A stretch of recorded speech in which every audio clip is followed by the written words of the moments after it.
Assalamualaikum, selamat pagi teman-teman.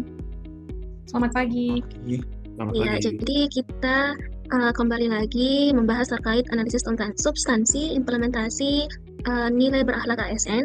Nah, ini kan ada berita nih teman-teman terkait sosialisasi administrasi dan pendaftaran tanda ulayat masyarakat hukum adat di Provinsi Kalimantan Selatan. Ada yang bisa nanggapin nggak terkait berita ini? Baik, izin menanggapi ya Kak Eca Ya, mengenai berita tersebut. Langkah ini merupakan kemajuan positif dalam tata kelola pertanahan di Indonesia ya. Sosialisasi di Kalimantan sangat krusial mengingat bahwa wilayah tersebut memiliki dinamika penggunaan lahan yang tinggi. Keberhasilan program ini akan sangat bergantung pada sinergi antara pemerintah pusat, daerah, dan tokoh adat dalam memvalidasi batas-batas wilayah di lapangan. Mungkin seperti itu Kak Eca. baik. Terima kasih penjelasannya, Mas Hardika. Jadi memang dari Menterineslon ini sosialisasikan terkait urgensi pendaftaran tanah ulayat di Kalimantan Selatan ya. Eh, dari berita ini kita bisa tarik bahwa kita ambil kegiatan terkait kegiatan sosialisasi dan penyuluhan pertanahan. Ada yang bisa jelaskan, teman-teman, tahapan kegiatan dari sosialisasi dan penyuluhan pertanahan ini? Baik, Mbak Ica.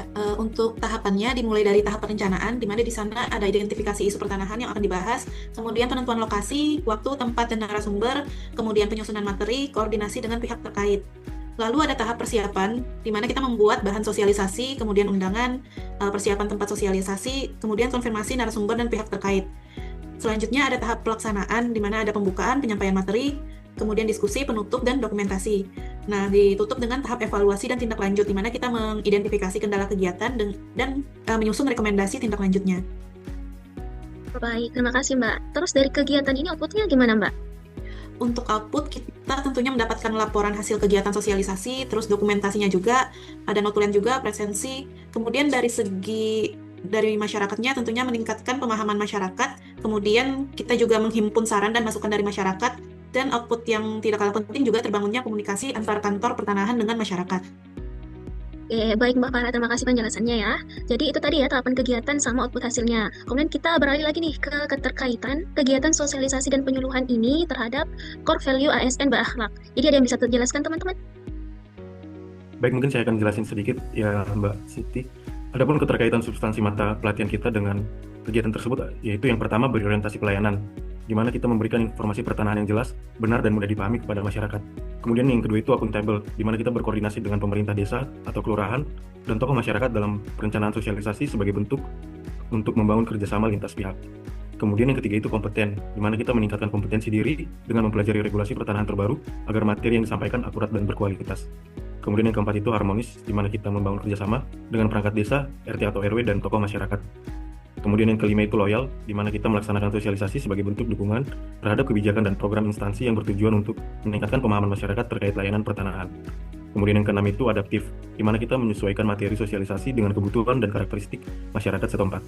Dan yang terakhir itu kolaboratif, di mana kita bekerjasama dengan pemerintah, desa atau kelurahan dan kecamatan dalam perencanaan dan pelaksanaan sosialisasinya. Mungkin itu yang bisa saya sampaikan, Mbak. Baik, sangat lengkap ya Mbak. Mas Ruben terkait penjelasannya. Kemudian kita beralih lagi ke kontribusi nih terhadap visi dan misi Kementerian ATR BPN. Ada yang bisa jelaskan teman-teman? Baik, terima kasih Mbak Ica. Jadi saya akan menjelaskan terkait dengan kontribusi terhadap visi misi organisasi. Di mana yang pertama adalah mendukung terwujudnya tertib administrasi pertanahan, kemudian yang kedua berkontribusi untuk meningkatkan kualitas pelayanan publik, yang ketiga itu mendorong percepatan program strategis nasional misalnya seperti FPTSL, yang keempat memperkuat kepastian hukum atas tanah, dan yang terakhir mendukung pencegahan sengketa dan konflik pertanahan melalui pemahaman regulasi sejak dini. Seperti itu Mbak. Baik, terima kasih Mbak Tri. Selanjutnya nih, kita beralih ke penguatan nilai organisasi. Ada yang bisa jelaskan teman-teman? Izin menjelaskan ya Kak Ica.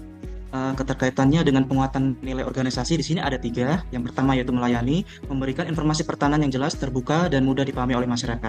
Kemudian yang kedua adalah profesional, yaitu menyusun materi sosialisasi berdasarkan regulasi dan prosedur resmi ATR BPN. Kemudian yang ketiga yaitu terpercaya, menyampaikan informasi tentang biaya dan prosedur layanan secara transparan. Seperti itu, Pak.